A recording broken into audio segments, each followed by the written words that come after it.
Already people are doing tests in the laboratory. So we'll just talk about what are those tests. Generally, people they do it, or they expect the concrete to check the durability for that. And then I will put, I have not added the outline for last point, which I'll talk at the end of the presentation, which is also equally important and which is actually missing. So I'll put that at the end of the presentation. So I will start my presentation. There are different definitions of durability by different national and international codes. The simple way is the resistance to all processes of deterioration. The concrete for which it is exposed to, it should deterioration for the service life for which it is designed for. So that's the simple definition of durability. This is again background is the strengths of, we are specify concrete, based on the grade of concrete, like, strength of concrete at 28 days for the cubical specimen. But is that is a sufficient parameter? And I think now IS 456, hopefully they will come up with the new revision in next year. They will now talk something about the durability parameters also, apart from the strength parameters when you specify the concrete. And that is why it is required, because we have seen the premature deterioration of modern structures, especially infrastructures, and that is where the durability specification comes in picture, not the strength. Strength doesn't only give you the good durable structure, but then the specification for durability is also important. And I think nowadays, I think projects coming up, especially I will talk about Mumbai. Many infrastructural projects now, they are talking about 100+ years of life, service life. I think if you want to really achieve that, durability is the main criteria. Of course, should be given priority over the strength. Durability of the hydraulic cement concrete is defined by the ability to resist weathering action, chemical attack, and all the processes of deterioration. This is by ACI, American Concrete Institute. As I said, different institutes, they have different definitions of that. Durable concrete will retain its original form, quality, and serviceability when exposed to its environment. So the concrete is exposed to different environments. Like, it all depends on the structure. Like, building will expose to different environments. The concrete for the infrastructure works exposed to different environments. Concrete in a river or a sea will exposed to different environments. So you have to design your concrete accordingly, and you have to have the specification for durability accordingly. You cannot have specification for durability for the building very similar to the bridge which is crossing the sea or a river. So there you have to have a different kind of specification for durable concrete, because the exposure to the concrete surface is different. Now IS 456, there was one seminar on almost a month back about the revision of IS 456, and hopefully I think they've added many things about the durability specification, or durability requirement rather, which is not there in IS 456 2000. There is one book published by ICI, Indian Concrete Institute, on the concrete durability. I think they are talk about, it's a very exhaustive book, and then they talk about many things about the concrete durability, how it can be achieved, and what are the tests required to be performed in the laboratory as well as at the site. So generally, the durability test is carried out in the laboratory on a specimen. But if you want to know what is the durability of the concrete which is already poured in the structure, so there are certain tests which can be done on the concrete which is poured in the structure. So hopefully that in 2021 IS 456 will see a lot of changes about the concrete durability. So we talk about the definition of durability is the ability of material structure withstand design service life. So any structure when we design, like, it is having a definite service life. Like, if it's a residential building, we design for somewhere around 40 to 50 years. If there are some infrastructure projects designed generally for 60, 70 years. Now I'm talking about some projects coming in Mumbai, like Mumbai Trans Harbour Link, which is crossing almost 19 kilometers into the sea. So they are talking about 125 years of service life. Then one more project is called Versova Bandra Sea Link, which is again talking about 120 years of service life. So these are the structures which are designed for crossing a very extreme exposure to the concrete, because it is passing through sea. So a lot of chlorides, of course, and then we know chloride and main culprit for the corrosion of rebars in the concrete. So the design for that design, how we can attain the concrete durability. So that is how you can design the concrete for the requirement based on the service life. So it should withstand this, any structure should withstand for the design service life. Now, talking about the durability, there are two systems. One is aggressive environment, for which the concrete is exposed to. It can be a physical or chemical. So, in case of physical, like abrasion, erosion. In case of dams and all, we have a lot of spillways. So, you have a lot of erosion because of water flowing on the spillways, or even the roads. A lot of abrasion, pavements. Because now we have a lot of concrete pavements coming on in the country. A lot of abrasion. So the concrete should withstand with that kind of abrasion. In case of chemical dissolution, leaching, expansion, alteration, we have done one project long back, I think it's almost 2000, 99, 2000. This is for Mumbai Municipal Corporation, where it was an under-tunnel sea to take the entire sewage into the sea, Arabian Sea of Mumbai city. There, the chemical aggressiveness is very, very high because it's a sea carrying a lot of chemical species. So there you have to design your concrete because the entire tunnel is excavated below the sea, and then concrete lining was done. So there you have to have a different concrete requirement. Coming to concrete systems, materializing process, of course, people, those are from ready-mix concrete or producing concrete at site, they know about the process of making concrete. So today what we are going to talk about the materials, and there we are going to talk about the binder type and the mixed design, which is, again, I'm talking about the water binder ratio. So binder type, we already seen in the outline, is pulverized fuel ash, which is generally available across the country because we have a lot of thermal power stations, coal power thermal power stations, and then we have GGBS also available. So these are the materials which mainly used to replace the OPC for improving the durability of the cement paste. And the mixed design, of course, the water cement ratio. Water cement ratio is generally we design from the point of view of getting strength, because that's Abraham's law. Higher the water cement ratio, lower the strength. So lower the water cement ratio, higher the strength. But then water cement ratio is more important from the point of view of durability of the cement paste. Now, why we require durability? Now, we know that concrete is very strong in compression, and that is why we do compressive strength of cement, and that is how the concrete is specified. Like when we say M30 or M40, it is 30 MPa or 40 MPa strength at 28 days. That's a compressive strength.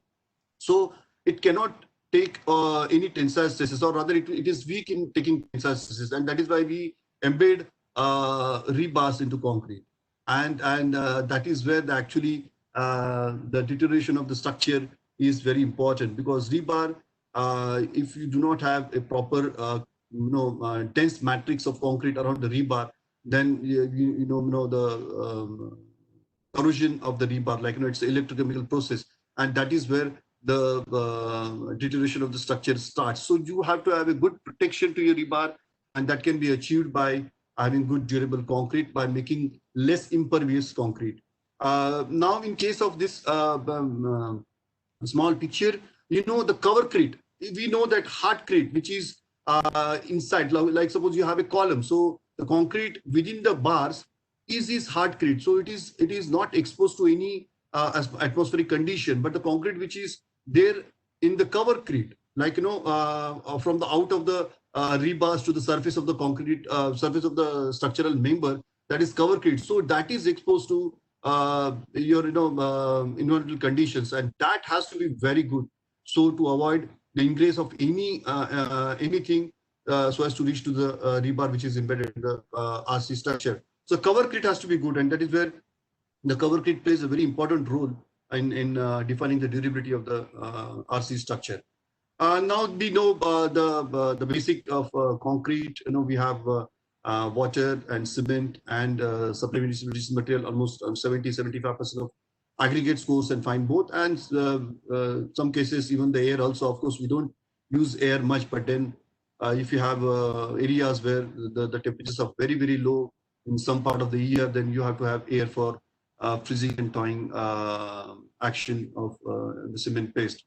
So coming to 3 stages of concrete when we produce concrete at a site in the batching plant, or maybe in the ready-mix concrete plant. Many people, they must be having ready-mix concrete plant, or maybe working in ready-mix concrete companies. There are 3 stages. One is plastic.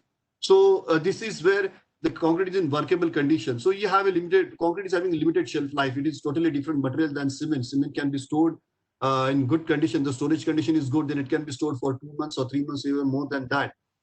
But concrete is not like that. It's having limited shelf life. Once you add water, the hydration process starts. So we have a limited shelf life of maybe 2 hours, 2.5 hours, 3 hours.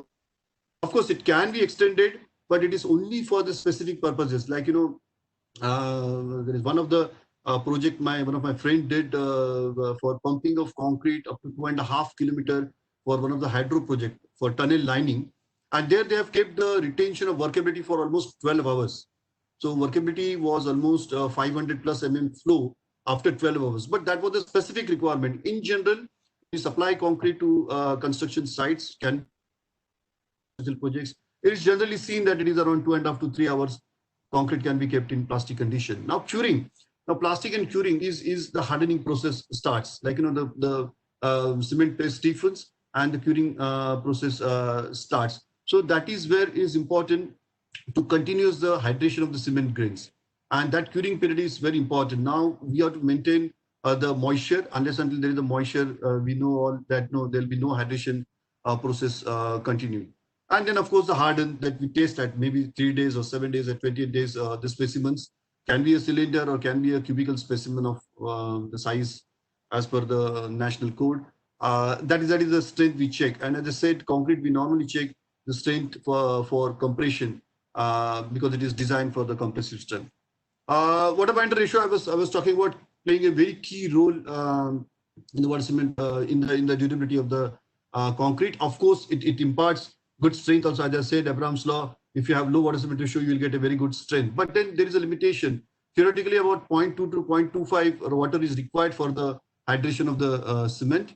But then practically limit is around 0.33. But of course, it all depends on your grade of concrete. Suppose you are designing for M80, M90 grade, which is done in Mumbai actually. About other locations, I think they have already reached up to M50, M60. So in case of M70, M80, you need to reduce the water cement ratio to achieve the required strength, because we have some limitations about the cement produced in the country. So unless until you reduce the water cement ratio, it's very difficult to achieve the strength. So, but then good part is the quality of admixtures available in the country today. Even having very low water cement ratios, you can make concrete to flow like a water. So that's the beauty of chemical admixtures available today. But then we need to have certain limitations for the hydration of the cement. Now, concrete, if you have lesser water cement ratio, you have problem, of course, with the workability if you are not using the admixtures what is required for to attain the required workability. So less water cement ratio, less workable concrete. So you have to balance the strike, like you have to have a water cement ratio which can fulfill the requirement of strength, fulfill the requirement of durability. At the same time, it can fulfill the requirement of workability, which is required to place the concrete at site. Now this is about the voids in cement hydrated paste. This is what we are talking about. The gel pores and capillary pores. Gel pores having adsorbed water and interlayer water. Capillary pores are having free water and water held by the capillary tension. Now here, what happens actually, the water evaporates. It actually evaporates. That is why the concrete is having, the cement paste actually shrinks. And that is why we say there is a shrinkage in the concrete, because there is a shrinkage in the cement paste, because what kind of aggregates we are using are very less chances of shrinkage aggregates, shrinkage of aggregates in the concrete. So what actually shrinks is cement paste. And we need to understand these two pores, gel pores, which are very small in size, and the capillary pores, and the water available in these pores. So gel pores, space between the CHS, layers between the CHS layers. You can see the layers of the CHS here in the picture, and you can see the adsorbed water on the CHS gel and the interlayer water. So these are the two waters which are there in the gel pores. Capillary pores, free water and water held by the capillary tension. Now this free water, if it evaporates, there is absolutely no shrinkage. I think it is there in the next two slides. And if the water held by the capillary tension or maybe adsorbed interlayer water, then you have a lot of shrinkage in the cement paste, which actually creates the cracking in the concrete. The concrete is in a plastic stage or not attain the required tensile strength.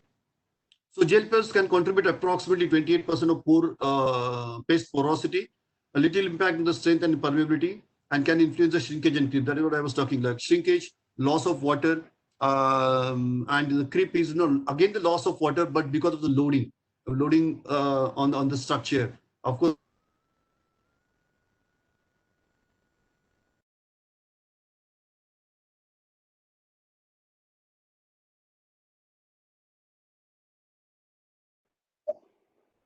I think there's a bandwidth issue. I think there's a voice. Yeah, now it's okay. There's a voice. It's okay. Yeah, now it's okay. Yeah. I'm sitting nearby to this thing only. Okay. Capillary pores, now these are bigger in size compared to gel pores, and then it have larger voids effect, larger voids, and that is why it affects the strength and the permeability, whereas the smaller voids impact the shrinkage also. As I said, the two different waters in this slide, free water and water held by the capillary tension. The water held by capillary tension will definitely have more impact on the strength. Now let us see this picture. This is about the progress of hydration. Alpha stands is 0. You just mix the water and cement, and then 25% of hydration, 50% of hydration, 75% of hydration, and then 100% of hydration, or complete hydration. And you see how the gel pores and capillary pores occupy into the cement paste. So this is how the hydration progresses when you actually add water into cement till the hardening of the cement paste. Not necessarily the cement paste is hardened, or we test cubes at 28 days means that the cement is 100% hydrated. But if it achieves the required strength, then it is good enough. So this is how the cement hydration progresses. Now coming to increase in water cement ratio. Now you see the water cement ratio starting from 0.3 on the left side to 0.7, and you see the pores available in the cement paste. Lower the water cement ratio, lower the pores. Higher the water cement ratio, higher the pores, both like gel and capillary. So this is where the durability of the cement paste comes in picture when you increase in the water cement ratio. So we generally see that when there is an increase in the water cement ratio, we will have impact on the strength. But yes, it will have impact on your concrete durability also, because of the cement durability or cement paste durability is at so you can see higher the water cement ratio, higher the capillary pores and gel pores, and then you have higher perviousness of the cement paste. Now here we can see the picture. You can see the initial when you add cement and water, the cement particles, cement grains you can see, and there's the water, and then actually the hydration process starts, and you just see how it progresses, like 7 days, 28 days, and 56 days. So that is how the cement hydration progresses, provided there is a moisture available. So you have to have a moisture for hydration of the cement grains. Though you attain the strength at 7 days or 28 days for hydration further, because here we are looking for the reduction in the capillary pores, and that is the reason why we are looking for the hydration of the cement particles or cement grains, and that is where your availability of the moisture is very important. Now this is one picture where the capillary pores are interconnected. So there is a misunderstanding between the porous and pervious or permeable. So in this case, since the capillary pores are interconnected, this concrete or this cement is more permeable. Okay, so you have a problem of cement durability, cement paste durability, and of course the concrete durability, because the pores are interconnected. Capillary pores are interconnected, where if suppose this is the external side of your concrete structure or member, the external agencies can go inside the concrete because the pores are interconnected. Now coming to capillary pores are partially interconnected, which are porous but not permeable. Okay, so the transportation of any external agents, like maybe chlorides, airborne chlorides, waterborne chlorides, your carbon dioxide, your water. So here in this case, you have less chances of permeation of such agents from the concrete surface, which is exposed to the atmosphere. So this is basically the pores. So this is how you have to actually see how your CHS framework is developed as the time passes. So you have to have a good hydration of cement. That is where the curing comes in picture. So I will talk last slide. I will talk about that, which is actually missing at our Indian construction sites. Now coming to interface zone, because whatever is happening in the cement.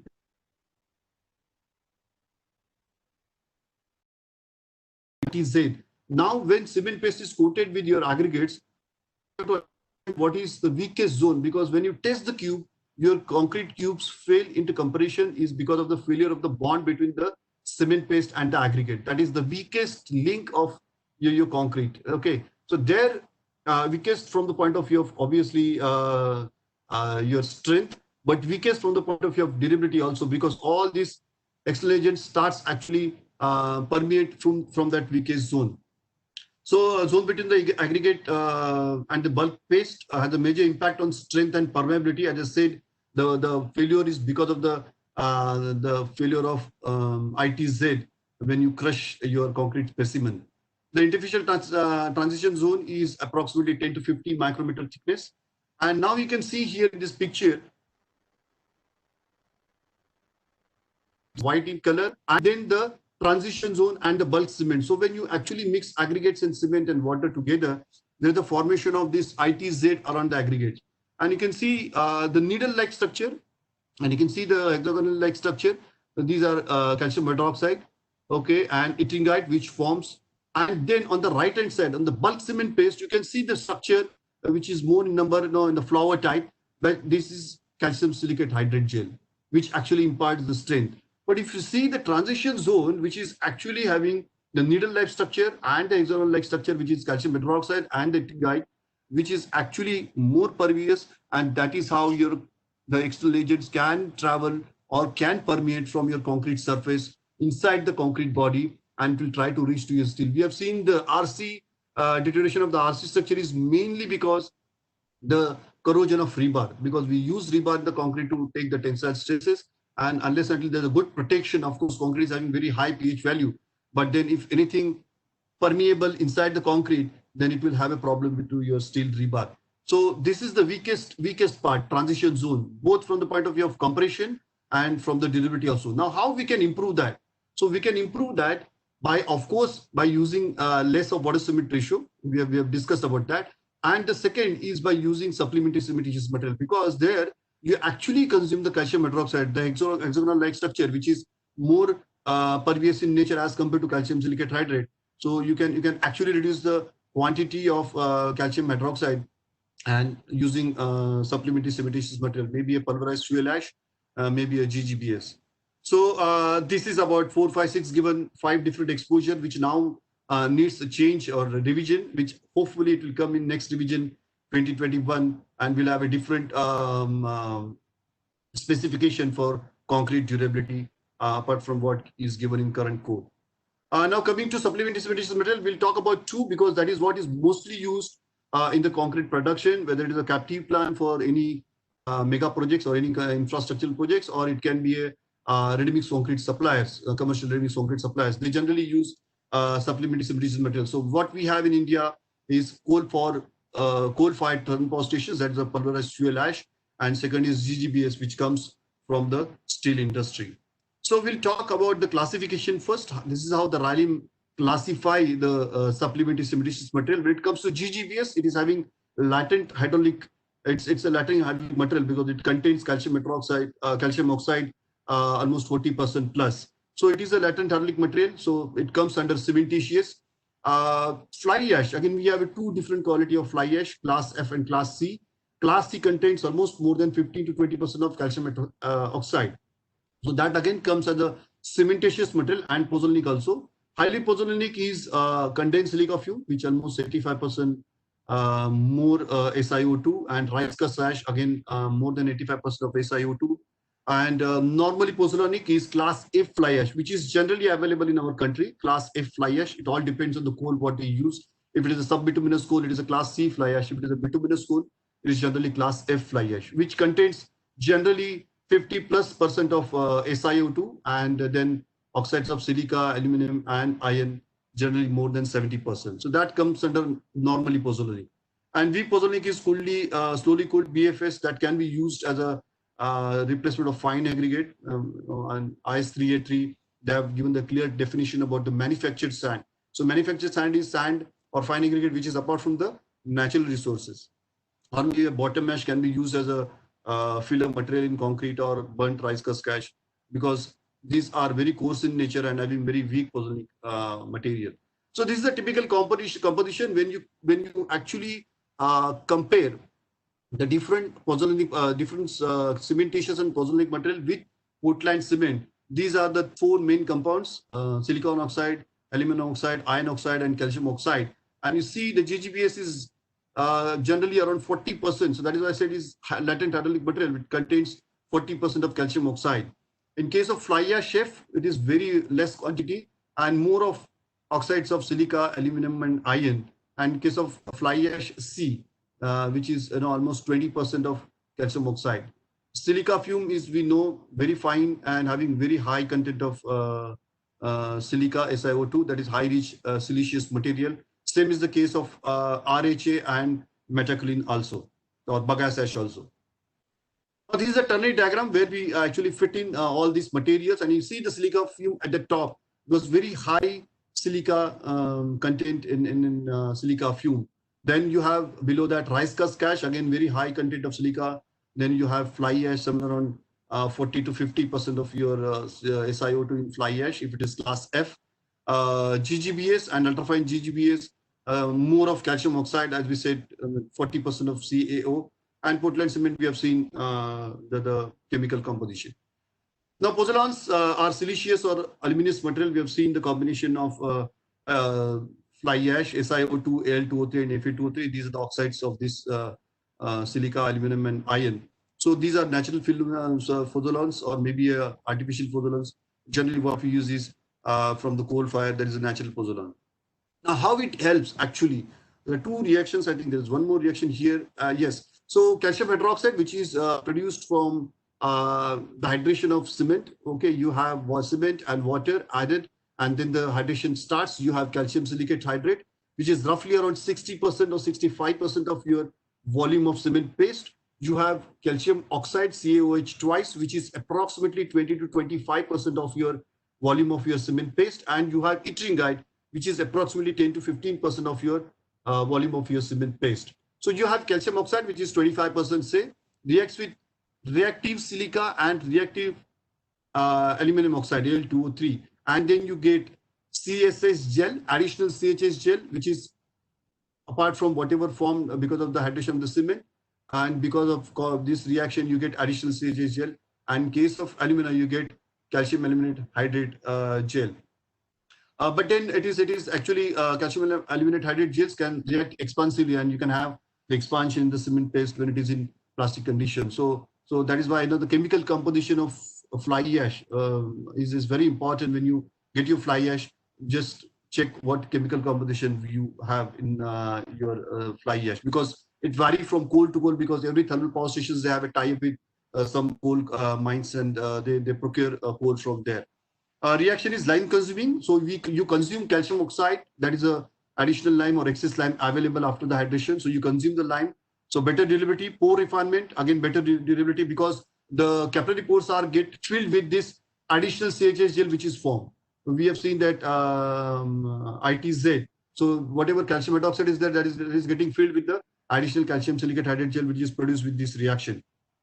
Interface refining, higher strength and durability, slow rate of reaction, so low rate of hydration, because since the reaction with SiO2, SiO2, Al2O3, Fe2O3 of fly ash and calcium hydroxide is slow, so low rate of hydration. Generally, in case of mass concrete and all, they use higher percentage of fly ash to reduce the heat of hydration. And accelerated by alkalis and gypsum. That is the Pozzolanic reaction. The same thing I put here. You have CHS, C3S and C2S. You add water, you get calcium silicate hydrate, and you get calcium hydroxide, and gets reacted with your alumina or aluminum Al2O3 or silica, that is AXSY, and you get calcium silicate hydrate or calcium aluminate hydrate. This is about the Pozzolanic reaction. Same thing. You have to have a sufficient calcium hydroxide forms, and then you just see the CHS due to secondary reaction, the increase in the CHS gel. The first one, the black one, is CHS from the reaction because of the Portland cement and water, and the second one is reaction between the calcium production of calcium silicate because of the the siliceous material in your fly ash and the calcium hydroxide, which is sufficient in quantities, almost 25%, as I said, in the volume of the cement paste. These are the rate of reaction, Pozzolanic reaction, different reactions. You have rice husk ash, you have silica fume, then class C and class A fly ash, and class GGBFS. This is how you attain that age which is equal to when you make concrete with Portland cement. So different ages for different materials based on their chemical composition and based on the chemicals available, whether it is SiO2 or Al2O3 or Fe2O3 or maybe a calcium oxide. So generally, I think you must knowing, the coal for fired thermal power stations, we get the fly ash from there. The essence of fly ash actually lies, how you actually collect the fly ash. You can see the hopper type structure near the belt conveyor, inclined belt conveyor, the hopper type structure. These are the electrostatic precipitators. So the fly ash, which is flowing, which is going through the stack, okay, through the flue gases, it is in suspension. So since it is in suspension, it gets a spherical shape, fly ash, and then it is extracted with the help of electrostatic precipitator in these hopper type containers. And there you can collect the fly ash from there, and then you can send it to your loading station. You have silos there, and then you can collect there, and from there you can send it to maybe the cement companies who are manufacturing PPC, or maybe the concrete companies to use into the concrete. Now, these collections are very important. The first series of ESP will have a coarser one. Second one, the finer. Third one is finer. Fourth one is still finer. And so you have to be very careful about the collection of this, because the reactivity of fly ash comes because of the fineness apart from the chemical composition. And that is why there is a test given in IS 3812 is what is the retention 45 micron. IS talks about 34% of 45 micron. So the fineness is very, very important. That is how you get the reactivity. Apart from that, of course, chemical composition, lime reactivity is also important. But the fly ash in physical format, you can check when you get the fly ash at site, is 45 micron retention. These are furnace where you burn the coal powder. It is pulverized form, and then it is collected in electrostatic precipitator. You can see the three different hoppers. So there are series of hoppers, ESPs, and that is how it is collected when it is going through the flue gases to the stack. It is extracted from that. We have discussed about that. Fly ash as a positive property reacts with lime released during Portland cement hydration, and then it forms CHS and CAH. Improves consistent, reduced rate of filtration, produces denser and more durable. I think we discussed about that also. And the one more advantage of fly ash, since the second reaction continues, it can continue after 28 days also, provided of course moisture is available. You can get a better strength latter 28 as compared to the Portland cement concrete. So that is because of the second reaction is on. This is how you get the increase in the 28 days, increase beyond the 28 days. And that is why now people, they are asking why to design for 28 days. And the structure will be loaded after the construction, maybe after 1 year, 2 year, 3 year, the time required for the construction of structure. Why we should check the strength at 28 days when you use the fly ash. But of course, that all depends on the purchaser and the seller. It's the agreement between the purchaser who purchased the concrete and the seller who sells the concrete. The agreement between that, if they agree, then people nowadays, they're testing strength at 56 or even 90 days also. They are not only checking or relying on the 28 days time. Because we use fly ash, the reaction is slower. We discussed about that. The advantage of fly ash, of course, it reduces the CO2 emission because you consume lesser cement. If you replace at 25%, so you are saving 25% of cement. So less cement is consumed. So obviously less emission of CO2. That is how you're making your product more greener. Coming to GGBS, as I said, latent hydraulic material is a blast furnace slag. You can see, and below the belt conveyor, you can see the raw slag, which is quenched due to water.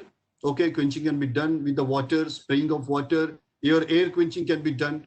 It can be done with pelletization, but then it will have the reactivity of the slag accordingly. So we'll talk about that, how it form. So it is coming from the steel industry, ground granulated blast furnace slag. What is lying below the belt conveyor is GBS, that is granulated blast furnace, and you further ground it almost to the same fineness of cement, maybe 320 to 350 meters square per kg. I think cement is somewhere in the same range of 300. This is how the process works. Like you have pig iron, which is collected, which is higher in density, so it settles down. Blast furnace slag is lighter in density, so it floats, it is collected, and then you have, as I said, different type of quenching. You can pelletize it, you can air cooling it, and then you can use it for different purposes. If it is pelletized, you can use as a lightweight aggregates. If it is air cooled, you can use a blast furnace slag, and then you do granulate. You use other replacement of cement, other replacement of fine aggregate in concrete. That's a manufactured sand as per IS 383, and you further grind it. You make it GGBFS, which is used in replacement of cement in concrete. And now the reactivity, first we'll talk about the slag, and we'll talk about the reactivity, how it comes. It is different than the reactivity comes with the fly ash. So we'll talk about the reactivity also. But these are the ways you can get the slag, air cooled, expanded out foam can be used as a lightweight aggregate. What we are looking is granulated. So this is quenched very quickly. It is cooled very quickly with a spray of water. And that's you get a very high reactive slag in raw form. And then you grind it further, you make it GGBFS. So this granulated form of slag is very important when you actually use it in the concrete as a replacement of cement. Otherwise, pelletized slag, you can use it as a lightweight aggregate. Raw slag can be used as a replacement of fine aggregate in the concrete. So granulated is very important when we get the cement slag at site. Now these are the activation. As I said, these are different than the activation in the fly ash case. This is obviously alkali activated reaction with the slag. Alkali activation is by caustic soda, and you have all the silicates available, forms CHS and C2H, SH8. So these are the different activation you can take place. Generally, in case of concrete, it is due to alkali. It can be due to sulfate also, because we have a gypsum into cement. So it can be with the sulfate also. As I said, this activation is very important. This activation will give you the reactivity of the your slag which you are using in cement, which are using in concrete as the replacement of cement. And you can have the mixed activation both. So this is different than what you are getting in fly ash. Of course, these are very similar. Like fly ash, you get good improvement in the durability, good improvement in the mix cohesiveness. The main part in GGBS is reactive silica, that is glass content, which is seen generally in case of fly ash. We generally see the chemical composition and of course the fineness of the fly ash.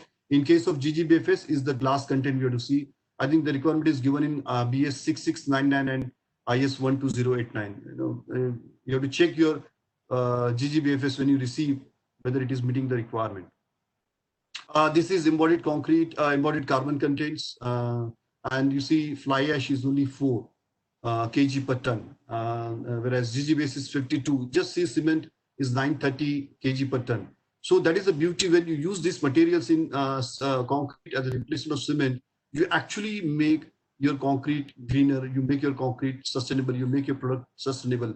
And that is what we are looking. Apart from the durability advantage, what you get, this is one of the advantage where you actually reduce the greenhouse gas effect. So use of SCMs, it is high strength, high workability, high durability, high design life, everything is high. So yes, you definitely get advantage by using this fly ash. Of course, from the commercial point of view, those who are producing commercial ready-mix concrete, yes, it is advantageous because you actually reduce the cost of your product by using fly ash or GGBS, because these materials are cheaper than, or rather at lower cost as compared to cement. So that is a different angle if you are looking from commercial point of view. But then from the technical point of view, from sustainable point of view, these are definitely advantageous to use such materials in the concrete. Again, the CO2, we discuss about the sustainability. Okay, now coming to test, there are a couple of tests which I mentioned in this. One is carbonation test. Carbonation is basically the corrosion of steel happens because of the two reasons. Like, one is carbonation, okay, and one is chlorides in the concrete, maybe, or chlorides ingression into the concrete from the surface of the concrete. So these are the tests which are very, very essential. Chloride diffusion, which actually causes the corrosion of steel, or maybe carbonation, which actually causes the corrosion of the steel. So you can do the carbonation, you can find out how much concrete is carbonated. Okay, the colorless concrete is carbonated, so you can see that the depth of the carbonation and whether it has reached to the cover of the steel rebar, given to the steel rebar. Generally, we see that around 50 to 60 mm cover given to the steel rebar. In case of infra projects, PS and all, if it is a metro or bridges, they generally talk about 75 mm cover. So you have to find out what is the penetration of carbonation and you have to find out the depth of the carbonation. It is reached from the concrete surface. So it's a phenolphthalein test which can check. The colorless concrete is carbonated. The color with pink is not. So this is what is Heartcrete. Suppose it is a sample taken from a structure, and you can see the pink color is Heartcrete, whereas the concrete which is exposed to carbonation or the CO2 exposure is your concrete in cover. So that is why you have to be very careful about the concrete in cover. This is about ISAT test, initial saturation absorption test. This is also one of the tests which can perform, and you can get the value of that given in. This is as per BS 1881. This is an international code. I think people know about the RCPT, rapid chloride penetration test. There is one more test called migration, NT-BILT 492. So there you are actually looking for the penetration of chloride ions into the concrete and find out the value. Sorptivity, again, how much water is absorbed by the concrete surface. So you can find out this sorptivity test, also water sorptivity. These are very important tests when you are constructing structure across any water channel, maybe a sea or maybe a river. So this sorptivity test, ISAT, these are very important. All the structures or the sections which are exposed to the rainwater, like in a building also external columns are exposed to the rainwater, whereas the columns inside the building are never exposed. So there again, you can have a different specification for concrete for durability, because the columns which are exposed to rain can be tested for this sorptivity and ISAT. Same thing is here, water permeability under the pressure of 5 bar for 72 hours. This is again there in IS, also IS 5 and 6. So here you can actually find out the fluid movement under the pressure. So 5 bar pressure is applied, and you actually see the penetration of water or permeation of water inside the concrete specimen. These are all laboratory tests. What I have talked about, there are tests available. ISAT can be done at site. You can check the initial saturation absorption of the concrete surface at site. You can extract the core from the structure. You can do test on RCPT and migration in the laboratory, but it is done on the concrete which is there in the structure. So that can be done in the laboratory for the concrete extracted from the structure. Now coming to summary is not based on what we discussed now. Summary is based on, we have to really think in a different way about the material, about the concrete. It's a beautiful material if you compare to all other construction materials. The less cost, very less price if you compare to other construction materials. More sustainable, it consumes less energy, though we are saying that almost 900 kgs or 0.9 tons of cement is, CO2 is exhausted in a production of 1 ton of cement, but still the energy consumed by the cement and the concrete overall is much lower than any other construction material. So it is more sustainable and at lesser price. So we have to have a different look at the concrete as a material as compared to other construction materials. Now, of course, there are a lot of advantages of concrete. You can shape in any mold the way you want. You can put it. Different architectural concretes now come up, so you can have that advantage also. Modern concrete can be specified more often for its durability than its strength. That is what we will discuss. We talk about the specifying concrete. We talk about M30, M40, and M60 grade of concrete. So we talk about the concrete strength at 28 days. But then we should specify again for the durability. And as I said, I think most of the projects, infrastructural projects, which are coming up now, they are talking more about the durability requirement than strength. Strength is yes, because that is the criteria where you can see that when it is satisfied the requirement, the stress taken by the material, which is required to take the stress in the concrete structure for which it is designed. But durability also is one of the criteria where the specification talks about that. So they talks about different tests, different projects, they talk about different tests. But yes, it is required now. The durability also one of the important criteria than strength. Best cement performance will be achieved with the optimum concrete technology. Now, we always say that more cement, better strength or better quality and all, but no, it is not like that. You have to have an optimized cost. Any product which is in the market today, they are making money because their cost of the product is at optimized level. So same is the case with concrete. If you have the cost of the concrete at optimized level, and fulfilling the requirement. Of course, there should not be any compromise in the requirement of product performance. But if it is fulfilling the requirement, then yes, it should be at optimized level. And we need lot of education in technology transfer, because the kind of materials we are using now in the concrete, as I said, fly ash and GGBS, the kind of admixtures available today. We need to understand these materials very well, and make a good use of that material in the concrete. Now I'm coming to last slide, which I was talking about. Doing all these things, you can produce a very good concrete, meeting the requirement, using fly ash, using GGBFS, and passing all the tests, either at whatever we discuss, 5-6 tests in the laboratory. But what about this? And this is a big question mark. The Indian sites are definitely lacking about the workmanship. When it comes to handling concrete at site, we have seen that there is no properly handled. There is no properly time given, or within that time restriction, you have to complete the concrete or finish the concrete when the truckload comes at site. So this is very important. As I said, any concrete is designed for 2.5 to 3 hours, and very rare cases or very specific cases for higher retention period, but generally 3 hours. So when the truckload comes at site, it should be used within that stipulated time. So handling of concrete at site is very important. You should not make a rehandling of it. So that comes to placement. So placement to the location, that's very important. So pumping is a great advantage. Like, concrete can be placed at to the equation where it is required. So no handling of concrete 2 or 3 or 4 times, because concrete is a heterogeneous material. If you handle more time, it will segregate. So that's very important. Compaction. People placement, in case of placement, people drag the concrete with the poker vibrators. So that's again not a good thing, because concrete is a heterogeneous material, and having different materials having different specific gravities. So if you drag the concrete with the poker vibrator, the lighter material will flow and the heavier material will settle down there. So that's again very important. Compaction. How we compact, what should be your spacing of your poker vibrator into the structure, whether it's a column or wall or a slab. That's very important, because every poker vibrator is having a frequency of vibration. So if you put too large distance, then your concrete will not be compacted properly. And of course, curing. It's very important. We always talk about curing is putting water. No, it's not that. Curing is maintaining moisture within the concrete body. It can be done in many ways. You can leave a shuttering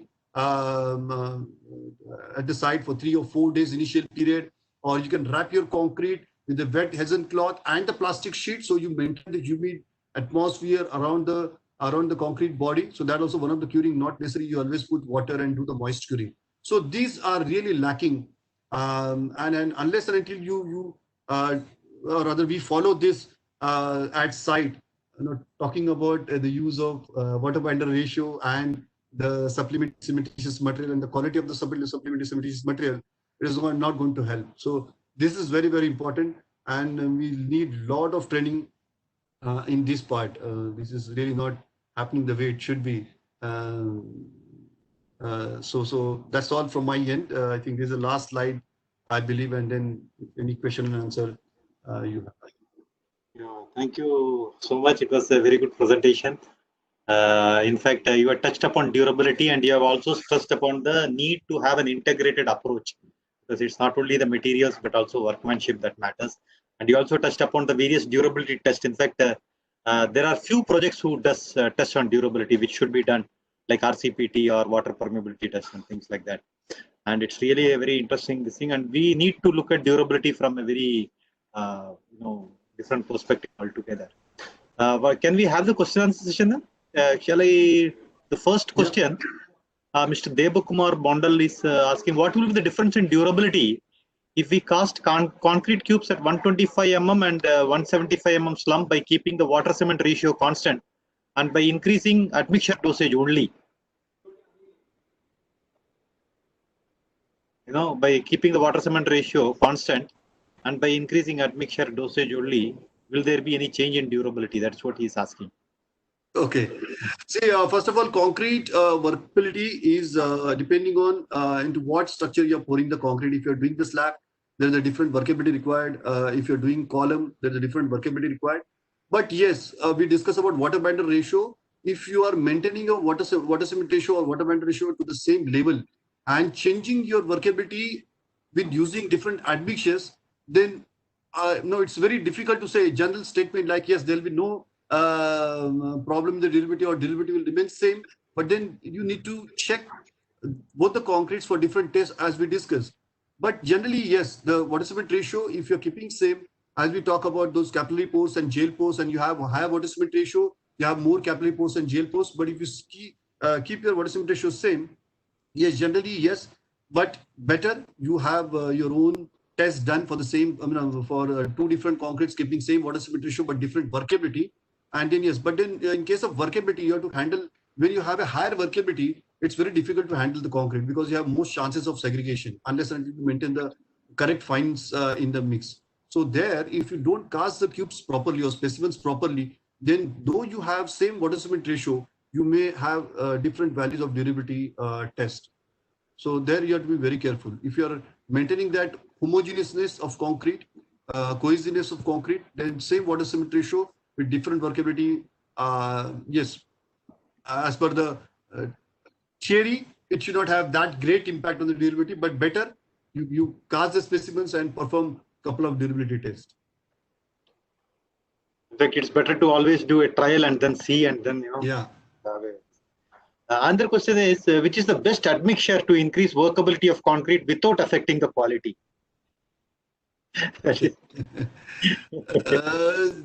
See, there are different admixtures available. Like, we have melamine base, which is very rarely used in India. Then we have naphtha base, and now we have polycarboxylic acid. It all depends on what kind of workability you're looking for and the unit water content you have in your mix. If you're looking for a concrete which is a slum concrete, which is you're happy with 150 mm slum plus minus 25 mm, that is what the IS allows the variation. Then you can be happy, or rather it is okay if you use SNF based admixture, naphtha based admixture. But if you're looking for high grade concrete, as I said, low water cement ratio, low water content, and then you're looking for a flow of concrete, like maybe a flow of 550 mm, which you're doing for generally they have this slabs and columns together, Maiwan shuttering and all, where you want to put slabs and columns together, you need to have a higher workability. Then you can go for a PC admixture. Now in India, we have based on the commercial, we have low PC, we have mid PC, we have high PC and all. But that's not the actually mid, high, and low and all these things. It's only a PC admixture. So depend on your workability requirement, depend what is requirement of the customer, or depend what is the requirement of your site. If you're working at construction site, you have to use admixture accordingly. If it is a slum concrete, SNF can give you very good workability and very good workability retention also. Not necessarily you should go for PC based admixture. Another question is, modern concrete needs special type of fiber or admixtures and skilled labor. Is it applicable at field for residential building? Oh, this is about use of fibers. Yeah, use of fiber. What he is asking is that there are special types of concrete which is using fibers nowadays. But is it applicable at for residential building? It all depends, no? That is what he's asking. Can we use it for residential buildings? Yeah. See, the biggest advantage of fiber is its melting point. In case of any fire emergency in the multi-storied building, especially a city like Mumbai, I've seen a lot of vertical construction happening in Mumbai, a lot of vertical construction happening in other cities, other part of the country also. I've seen NCR, they're constructing, say, 70-story towers, 80-story towers. So in that case, if you have a fire emergency, that's the advantage of fibers, because it is having very low melting point, and then it gives a way for steam which is built up in the concrete because of the low water cement ratio. Because when you go for vertical construction, you go for very high strength concrete like M60, M70, where the water cement ratio is very, very low. Concrete is very dense. So whatever steam is generated because of the fire in the building, it is very difficult to get way for that steam. If you use fiber in that case, I'm talking about residential construction, yes, that's the advantage, because fibers are having low melting point, and then it will create a way for the steam to get away from the structure. In case of other requirement, yes, it all depends, because suppose a slab there, the people generally use pavements, they use, because we have immediate shrinkage cracking in the slabs, because concrete is not developed that tensile strength. And because of the loss of water from the concrete surface, concrete body, there's a cracking there. But since you're using fibers, there'll be good tensile strength available for supporting that cracking. So there'll be less, I can say, or we can minimize the cracking. I will not say avoid, but we can minimize the cracking due to plastic shrinkage. So yes, you can use that. And of course, there are different fibers available. So as per the requirement, yes. But for the residential building, multi-storied, high strength, it is definitely advantageous if you use fibers in concrete. It all depends on whether you need fire resistance or whether you need to avoid shrinkage cracks. From that perspective, I think we can go in. Yes, yes. Another question is, does any NDT assessment guidelines which speaks about the in situ concrete durability? In situ concrete durability is okay. NDT is not basically about the durability, but yes, you can talk about if you want to know what is the level of corrosion inside the concrete bars. There are rebars inside the concrete, so you talk about that. You can test the durability of concrete surface by resistivity test. Okay, so you can check that, because if your concrete surface is very resistive, then there are less chances of these external agents to permeate inside the concrete body. Can be moisture, can be airborne chloride or waterborne chloride if it's a structure in the water. So there you can test the resistivity of concrete. Yes, that's the NDT. That's the NDT which can give you the durability test. Apart from that, there are NDTs available, but which mainly gives you the idea about the corrosion of rebars inside, but not the regular entities like hammer and ultrasonic and all. Ultrasonic will give you the that also, you can say one way is that that gives you how dense your matrix is. So ultrasonic also will give you some idea. If you have a very high velocity, then it is a very dense concrete inside from the surface. So yes, that is also one of the NDT which can give you an idea. It's not a perfect test, but yes, you can get a fair enough idea about the durability of the concrete on the surface. Whether usage of nanomaterials such as nanosilica and nanoalumina is increasing durability and performance of concrete. See, nano will take some time. Even I am not studied that. Always, I personally believe that let us do the basic slides. Nano, I have not done any study, but yes, obviously, since it is nano, see, micro is anyways improving. Like micro silica or micro GGBFS or micro 5ERC is anyways improving the imperviousness of concrete or denseness of concrete or paste. So obviously, nano will definitely improve. But when you're using nano, it is a costly material. So you have to understand that there is a cost there, and whether you are requiring for that. Obviously, nano will definitely improve the denseness of cement matrix or concrete matrix. It is generally they go for director powder concrete where they use very nano material. Okay, so yes, it will improve, no doubt about it. When macro can improve, so nano obviously will improve because it is still having higher fineness. But I have not done any study, so it's very difficult for me to answer right now. But yes, it will improve in general. Yes. As you rightly said, let's perfect the existing methods now, and try to ensure whether we make at least the durability test of concrete. At least yes, so many testing centers are there. Now we find that hardly anybody gives testing for concrete durability. Many of them are either checking the workability or concrete strength only. But durability test, many few projects or customers are giving. I think more number of tests should be done on concrete durability. Then I think one can appreciate that. Another question which comes is how admixture cement compatibility affects durability and strength. Admixture cement compatibility is very important because especially PCE, SNF is very robust. Like it can match up with any changes, chemical composition changes in cement, or maybe with the supplementary cementitious material. But PC is very reactive that way. So any changes in the composition of cement or your supplementary cementitious material, PC will have a great impact. We have a lot of segregation, bleeding and all. So compatibility test for cement, if you're using one particular brand of cement, then it is very essential, because if it is not compatible, then obviously you are going to have a problem in making concrete of that. So yes, since the limestone quality changes, the chemical composition of cement changes, even there is some change happens in admixture also. Okay, when it is manufactured, because PC is polymerization. So if there is any change in that, it will have an impact. So the best thing is that in case of ready-mix concrete producers, whenever you order concrete or admixture, new lot, take a sample and take a quick trial in laboratory and check the performance of the admixture, whether it is giving you or fulfilling your requirement. If that is done, then you can accept that tanker. If there is anything different, then you need to really go into detail, like why it is happening, like segregation, bleeding. Then you need to check why it has gone different, and find out what is the reason behind that, whether the chemical combustion of cement or admixture or whatever. Generally, we have seen that if you check this, I think there is no problem. If you check the tanker before unloading in the plant, maybe a ready-mix concrete plant or maybe a construction site where they have the plant, then it's always better.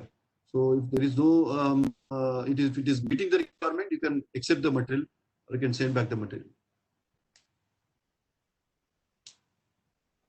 We can have tomorrow. In fact, we are organized a webinar at 3 p.m. on low viscosity concrete rheology made easy by engineer Anmol Anand from BASF. I think more questions on admixtures. Amol. Yeah. Amol, okay. So he's coming tomorrow. Yeah, he's my colleague. Okay. So I think more questions can be taken on admixture during that time, and he would also be able to add on something on the subject. So that was a really very interactive session, and I think most of the questions you have clarified, and it was really an interesting presentation.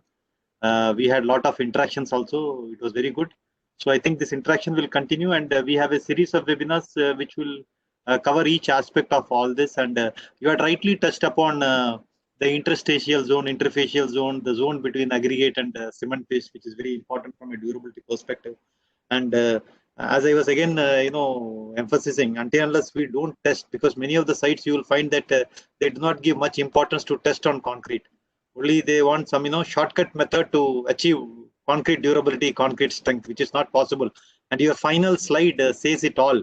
What about workmanship, which is a big question.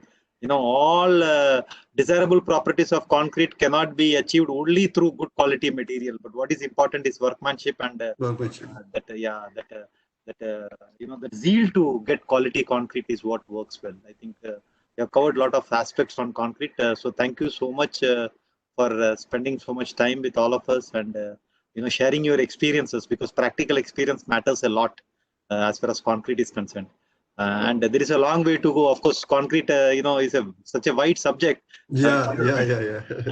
Itself covering within such a short period of time itself needs a great degree of skill. So for that, we thank you so much, Engineer Sadanand Govilkar, for having spent time with us.